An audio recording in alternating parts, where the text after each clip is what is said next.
આ જાંબુડામાં મહેનતમાં લાગી ગયા છો ભાઈબંધ મિત્રો.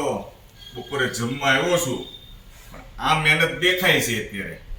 હવે જાંબુ શોર્ટ બનાવવાનું છે આજે, સરસ મજાનું એનો આનંદ લેશું. જે ગામડાના જાંબુ છે દોસ્તો, જોઈ શકો છો તમે. અને આ બગડેલા જાંબુ અને ઠળિયાને બધું સાઈડમાં રાખે છે.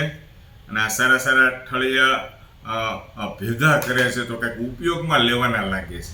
શુગરવાળા માટે બહુ ઉપયોગી છે.